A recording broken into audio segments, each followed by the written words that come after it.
りません。I'm sorry, but I don't know really anything about his third child.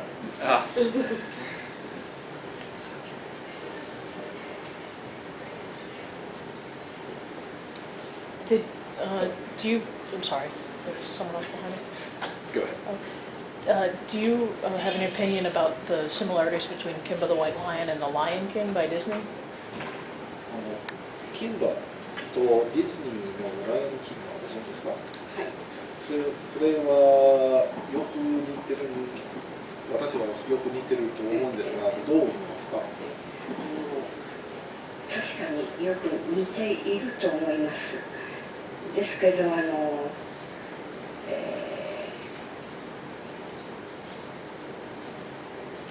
ジャングル大帝は、もっと奥が広いと思います。Certainly there are similarities, but I think that when you're talking about the jungle, that it is such a broad range that you're going to have differences as well. Was there ever a time when, during his vast amount of work that he made, that he was unable to create, like writer's block? And if he did, how did he get over it?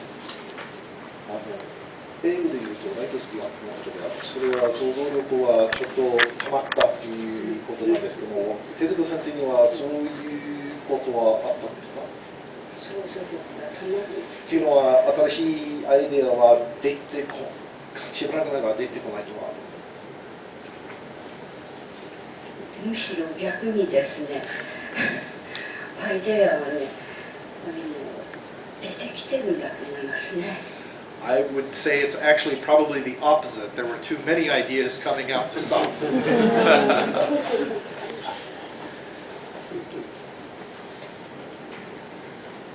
ですから一度に3本の仕事をいたします。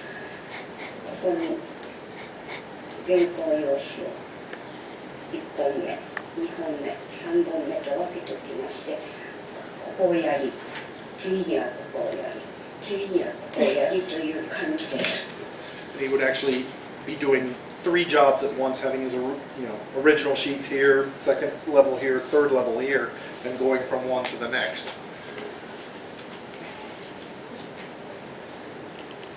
I know that Ribbon no Kishi was, almost the first feminist manga. Was it popular when it came out, or did it cause problems? I'm sorry. Ribbon? Princess Knight, we call it, but... Ribbon no Kishi. Is that it? のは多分フェミニズム主義の一番最初のものと思われますが、それに関しては日本の社会ではフェミニズムだから問題を起こしたんじゃないかなと思っていますが。それはありません。Really no problems from that at all. Okay. だから彼は優れた少女漫画家でもあるわけです。He also did the shoujo manga as well, right? And that would have, it can be assumed that might have been more troublesome, but he didn't really.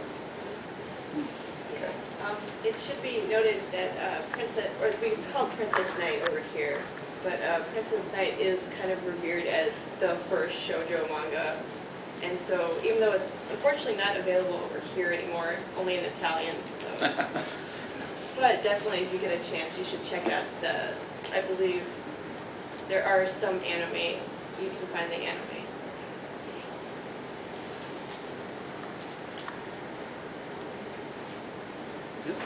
How do you personally feel about the immense growth of anime and the popularity of anime and manga in the entire world? ちょっと置いて、ハルコさんもアニメが世界中に広がっているということに関してはどういうふうに考えていますか？日本のアニメーションのことですね。日本のアニメーションが世界に広がっているということですね。これはもうもしかしたら宮崎さんのおかげもあると思います。とても嬉しいことです。I'm very happy about its moving around, but I have to say that it's partly, a large part of that also has to be attributed to Miyazaki. Yeah, it has been said that Tezuka had a very, very intense work ethic. When he was busy doing 3 manga at once, was he still able to, at the same time, be social and be easy to talk with and interact with while he was enveloped in his work, immersed? 出たものの量がものすごいほどですから、手塚先生はそれは一時には密のをやりながらというところではまだ人との関係はどうだったか、厳しかったんでなく、そういう忙しい時には厳しくなったんですか、あるいはいつも通りですか。それは人に対してですか。いろんな人に対しては。穏やかですよね。He remained pretty laid back even while he was that busy. 彼が人を怒ったということはあまり聞いておりません。それはアシスタントに対してもそうです。I rarely, if ever, heard of him getting angry at people, including the assistants that he worked closest with.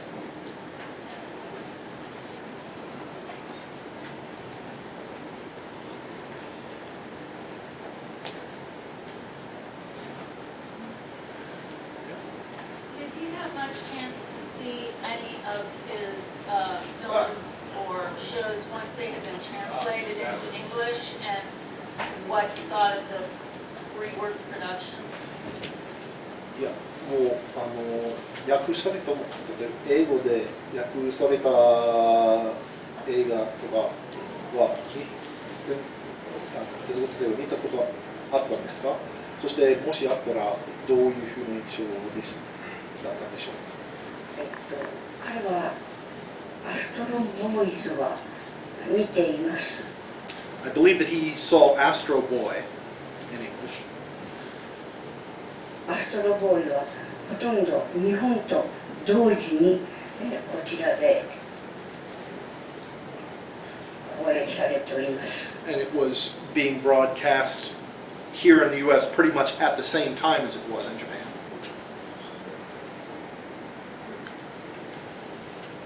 Have you heard about the new Astro Boy movie being made in America that's coming out? アメリカでは新しいアストロボーイの映画はそのうちには出るという話なんですが、それは聞いたことありますか。それは聞いてます。Yes, I have. What do you think Tezuka would think about that? もしまだ生きていたら、手塚先生はその映画に関してはどういうふうに考えたんでしょうか。もちろん見ると思いますね。生きてらっしゃったら。Certain that if he were still living, he would go to see it. I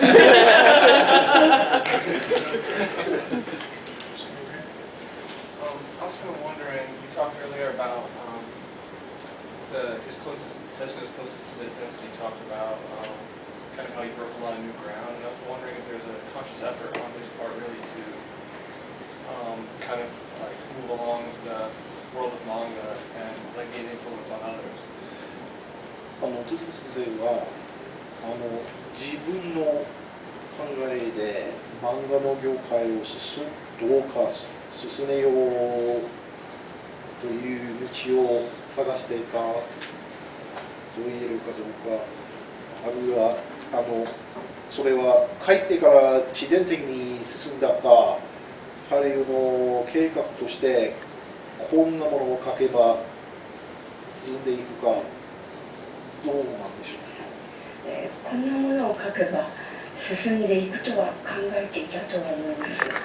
ただ、彼はやはり、書いたものがあまりにもみんなに受け入れられて、漫画の神様と言われておりましたので、その辺では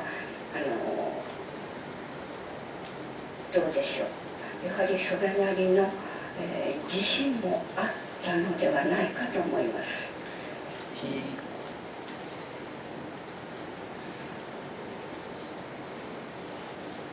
He thought that the quality of what he was writing would naturally tend to move the manga world forward. And certainly, given that it was received so well that he became known as the godfather of manga,